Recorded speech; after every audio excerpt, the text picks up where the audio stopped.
Think about this. You got 5 goals for your family, 5 goals for your finances, 5 goals for your fun, 5 goals. You're talking about 25 things that you're shooting after, That's right. 25 mountains that you're trying to climb. That is complete nonsense.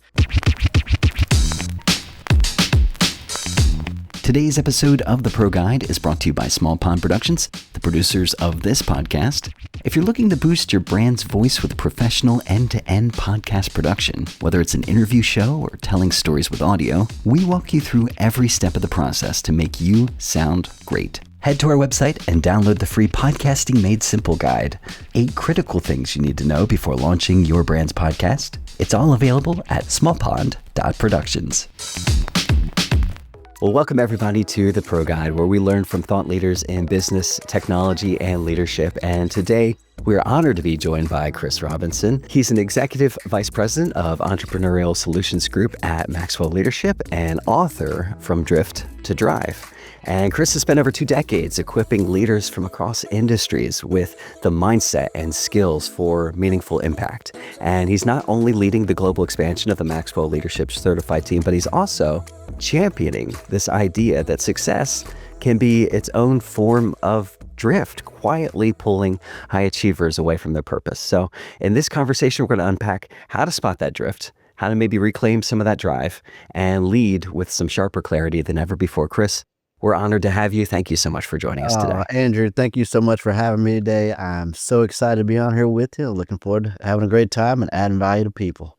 That's what it is all about. And From Drift to Drive, this book opens with, I think, a pretty bold premise that success can kind of quietly breed complacency. So I guess for me, for starters, to open it up for everybody, when in your own career did you first realize, like, my gosh, this could potentially be a danger for people? Right. Well, actually, it was very early. If I think back about one of the, probably one of the hardest shifts that I had, it was actually coming off of success in my early career. By the age of 21, I was making over $150,000 as a sales rep, and life was good. And all throughout my 20s, I thought that I had the golden touch. And I left that organization and I went out to go start my own company. And not only did just one company fail, but 2 companies failed. And then I had this moment, one of those moments where I'm going, oh my goodness, what did I do? What have I done? And I remember driving in the car that day, and I was so proud because, this was a car that I had worked for, had earned. I had the BMW, I had the Hummer, and I'm sitting here crying in the Hummer, Andrew. I mean, I'm just nasty, tears coming down. And in that moment, I remember very clearly seeing this black F-150 truck in front of me. And on the back of that window, on the driver's side, just down there at the corner, there's this little silver seal. Now, the silver seal was a fireman seal. And in that moment, I began to just really sob. I began to really sob because what I was doing in that moment was I was crying out.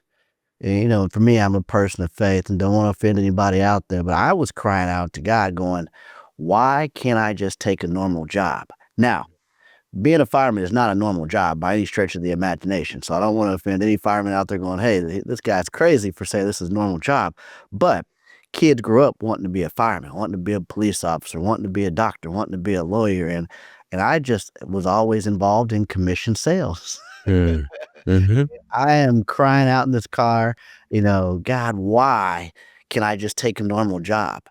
And what I was really crying out for in that moment was a place of comfort, something that was stable, something that was steady. And what I believe, Andrew, and what I believe I heard the audible voice of God, he said this to me, because I didn't put that inside of you. And in that moment, I realized what I was really crying out for was comfort. I was crying out for complacency. I was crying out for stableness, security. And there's nothing wrong with any of those things. But if that's not what's inside of you and you settle for what's good versus what your potential is, you don't have that fulfillment of a life. So that was the major shakeup that if I look back, one of my first traps of complacency, because I was doing well and I was going through the motions. But when I tried to step out, I got pulled back. Now, when it comes to this particular book and we come into close proximity, Andrew, I was just in a drift a year ago. Mm. Now, and when I was starting the process of writing this book and didn't even realize it until I really started doing a deep dive into what complacency is and how it impacts us. And I had realized, oh my goodness, I'm in a drift right now because I had just came off stage. I was in Cambodia with John Maxwell. There's only two speakers on the stage that day. Me and John Maxwell were the only speakers of the day, 2,500 people. We had just come out of the president of Cambodia's office and things were good. And, I come off stage and, things went wrong on stage. The remote didn't work. The slides got wrecked. The interpreter was a little rocky back and forth. But I came off stage, and of course, there was a line of people that had lined up to tell me how great I did and how awesome it was. And then I went to dinner with John Maxwell. I said, John, give me some feedback. And he obliged. And he gave me a page of notes. And in fact, the other people at the table who did not speak began to toss in their thoughts, their ideas. Fair game. That's right. Right. And then when I went back to look at all the notes that they had given me, there wasn't a thing on there that I did not know. Hmm. There wasn't a thing on there that I had not done in the past. But what had happened was I did not prepare for this presentation like I did in my previous years. I was going off of what was automatic. I was going off of what was known. I've done parts of this presentation before. I can do this. And I was resting in my gift. I was resting in my experience. But what Mm. was happening was I was in a drift. And oh, was it a wake up call? Oh, man. Shoot, Chris.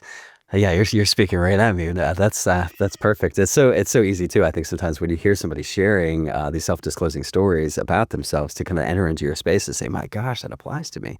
What do you think the subtle warning signs are for somebody who feels like that they could be drifting, especially if everything on the outside looks like, man, it's going well. Right. Well, it's the things that think about the things that you're good at right now, Andrew. Think about the things that you're good at right now that you took quite a while to actually sharpen that skill. It was hard for you at some point. You put in a ton of work to get good at it, and you got good at it. And then you kinda left it there. And so think about those areas that are average. Think about those areas that are automatic that you're good at, that you don't have to really sharpen anymore because you can just get by the masses. And so those are the areas where we're Mm. comfortable or we're saying it is what it is, or that's the way I always do it, or I've figured out just to do it this way. Those are typically the areas where we've got some soft point pain points that we can go, you know what? There's probably some more I can do to fine tune this thing. I've just been unwilling to do the work. Mhm. Gosh, that's so good. And the lie of there, I'm there. So why would I ever need to be, what what does that even mean there? You've helped thousands of leaders kind of course correct and move in the right direction.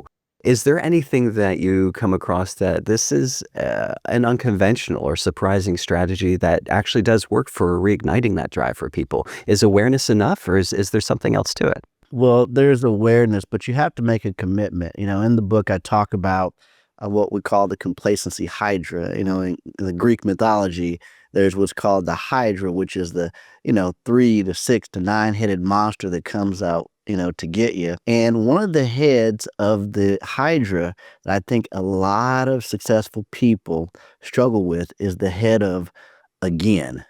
Hmm. All right. Now this label is again on this head because after we pay the price to get someplace, the desire to want to do it again is very hard and very difficult to pick back up. And we've got to ask ourselves. So one of the questions that John Maxwell asks us at the end of each year is, hey, did you enjoy what you did this year? But are you willing to pay the price again that you had to pay this year to Ooh. make it through? It's a tough question. I mean, I recently just experienced that. I was in, Denver, Colorado for an event, and, I had been to this mountain before that we were gonna climb. Well, I get there, we get to this trailhead, and we take off on this trailhead about 2 miles out, we realize, "Oh my goodness, we're on the wrong trail." Oh no. So we're like, "Okay." That's fine. We go back. We're about, 2 hours in after we finally get back down to the bottom. But I said, "Hey, we need to climb this mountain. You guys really gotta enjoy this experience." And, so we decide that we're gonna go ahead and drive over to this mountain, to the correct trailhead where we're supposed to be, and we're trailing up. I know we got about 90 minutes of just, uphill climb, and quarter of the way through, I'm just going, "Well, we're seeing some good views. Things are good right here. You can get some great pictures right here. Is it worth paying the price to go up it again?" And, that's what we have to look at life is going, "Man, are we willing to do the work? Even though I've been up this mountain before, am I gonna pay the price again to get there and bring others along with me?" And so, the head of again, I think is really a very difficult one for people to do when they're in that space of comfort, they're in that space of good is good enough, that asking that question, "Am I willing to pay the price again?" Talk to the person that maybe has gone through what they consider to be like their life's achievement. The astronaut that comes back from the moon, goes through the ticker tape parade and says, okay, I've done it. Now what? There's a sense where somebody can come to the conclusion that that is all there is. There's nothing more for me in that space, in that department. How would you advise somebody who's kind of stuck in that mental space where they're like, okay, I did the thing. Where do I find adventure? Where do I find growth? Where do I find this place to get unstuck from if they've kind of already achieved their Yeah. marathon? Yeah, that's a great question. And, in the book, I talk about one of the first to actually summit Everest and how, now after he had done that, it's kind of, there was this loss, there was this drift, but he found new purpose in going back and helping communities and really making more of a purpose out of adding value to people. And so, what happens when you reach this place of success? Typically, most of the success that we're talking about comes along with the stuff, the cars, the house, the watches, the stuff. And don't get me wrong, I like that stuff just like the next person. But success in its singular setting is really about you and what you achieve. And I think if you want to make that shift, it's a shift from success to significance. Mm. And success is about me, but significance is about the impact we can make to and with others.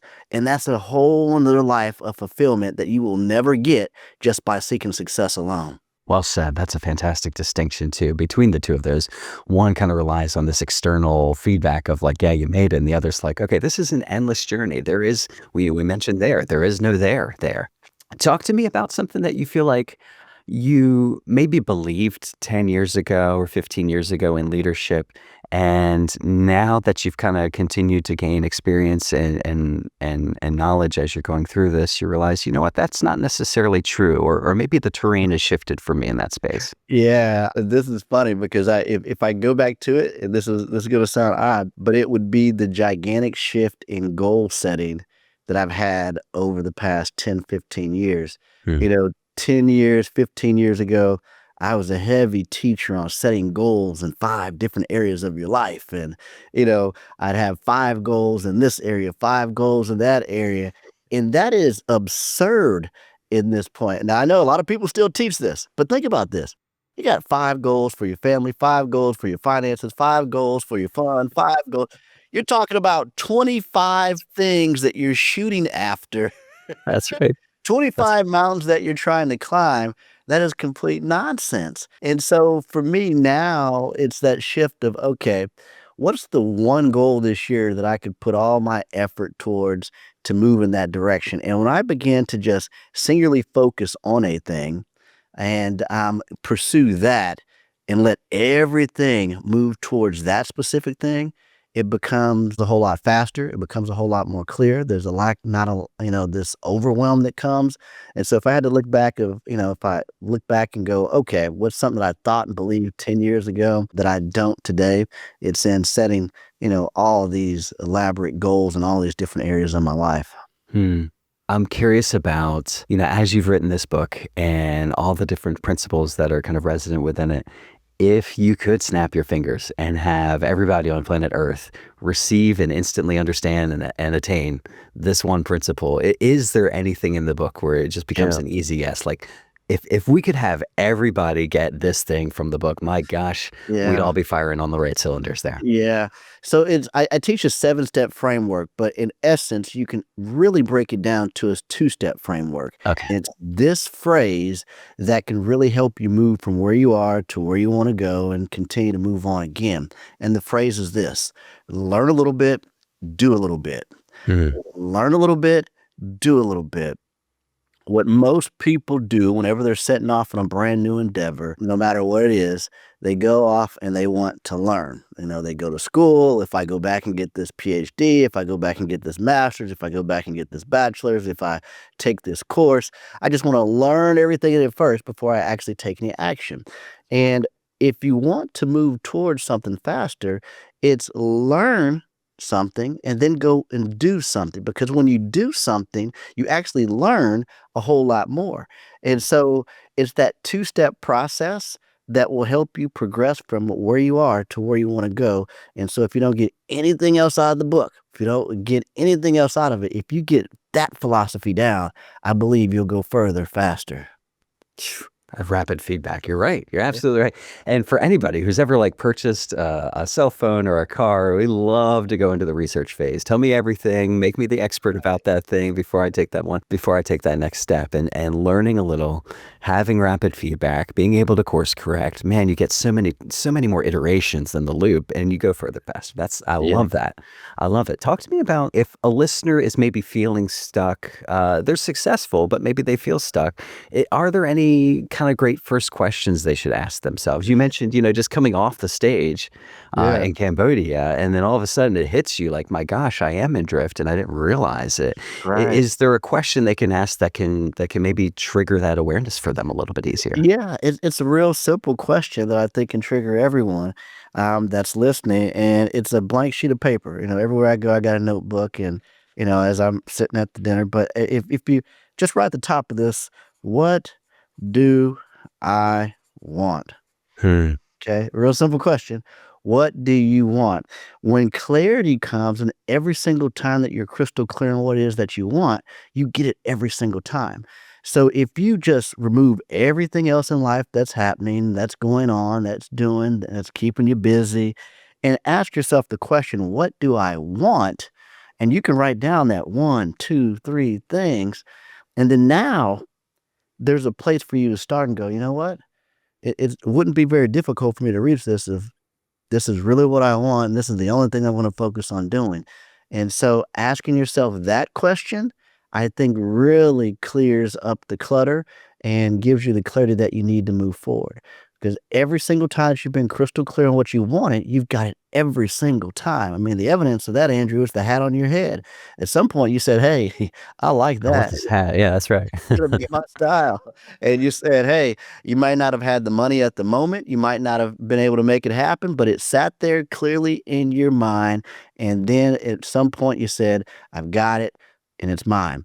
Hmm. If it works for the small things, it works for the large things, and so we have to get crystal clear on what it is that we want, because we always move in the direction of our dominant thoughts.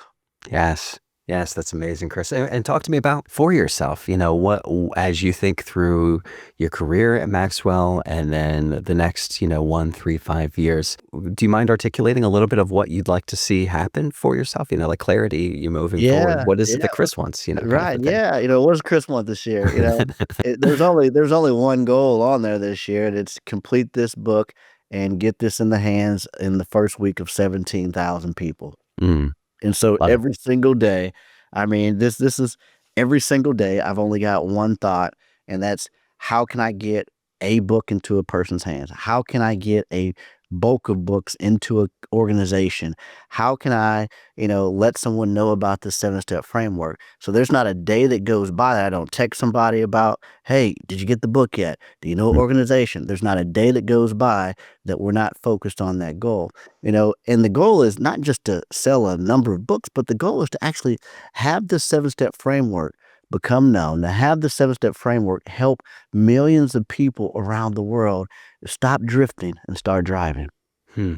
Maybe two more questions before I let you go. And one, I would love for you to just kind of take a crack at speaking to, let's say there's somebody out there that they're listening to this and they say, that sounds great, Chris. But in my mind, I'm just not in the mental space where I feel like, moving into something fresh is possible at this point for me. Moving forward with clarity and focus in a way that's empowering just seems like it's kind of beyond me at this point. I've kind of gotten to a groove. It's not only comfortable, but I kind of feel stuck there to the place where I can't really see the possibility of a different future in my head. What would you say to a person that's kind of thinking in that direction? Well, I mean, two things. One, it takes the exact same energy to imagine a brighter future as it does to wallow in the current circumstances. Exact same energy. It's a choice. So I could choose to say, you know what, life is going to get better, or I could choose to just ponder on how life isn't what I want to right now. So it's a choice that we get to make. So make the choice. Hmm. It's free. It's free to choose whatever you want to imagine. So if you're gonna imagine something today, imagine something better for yourself. And then I think about conversation I had with the Minister of Education in Cambodia. He had shared that, at his home, he lives on a rice field. And so on the rice field outside of his window, he talked about after they harvest the rice, what they do is they burn the fields. He goes, and Chris, this place, it just looks like devastation. It looks like, it's like it's been burnt down. He goes, it looks bad. It smells bad. He goes, but something magical happens. He goes, seemingly on the first rain, the ash is clear, the green shows again. It was alive the whole entire time. It just needed the water to refresh it. And so for that person right now that feels like, hey, life is dark, life is burnt, life is dead. No, there is life waiting to be activated with you just pouring a little water into it. I can't add anything to that. That's amazing. Chris, that's awesome. I think, a buddy of mine, I was going through some difficult kind of career choices and transitions and stuff. And he said the phrase that stuck with me. It's never too late to reinvent yourself. It's never too late for a fresh start there. I think that's a fantastic place to leave this conversation. One follow-up final question, though. If folks are interested in hearing more about what you're sharing here, getting their hands on the book, or kind of staying in your orbit, keeping in touch with you, Chris, how can they do that? Yeah, yeah. So you can pick up the book on Amazon. If you want any of the bonuses that we have tied to it, give it away a 10 module course that your friend Andrew and my friend Andrew Manzano helped me put together. But if you go to drifttodrivebook.com, purchase your book, put in the confirmation code from Amazon or Barnes and Noble, and you'll get access to all those bonuses that we have for you there. Chris, I've loved this conversation. This is one of the ones where, and it doesn't happen for every conversation, where I'm listening on this level, but it's so good. I need to rehear the conversation that I was already there for and go back and take notes on it myself. So thank you so much for just being present with us, but also really just kind of sharing from your deep well of knowledge and wisdom. I'm so grateful for that. Thank you for joining us today. Hey, thank you for having me today. And our thanks to all of you for listening. If you're looking for a quick way to make our day, a review in iTunes or subscribing to this podcast would mean the world to us. Our thanks to Small Pond Productions for sponsoring. And this was the Pro Guide. Learn from leaders, change your life. See you, everybody.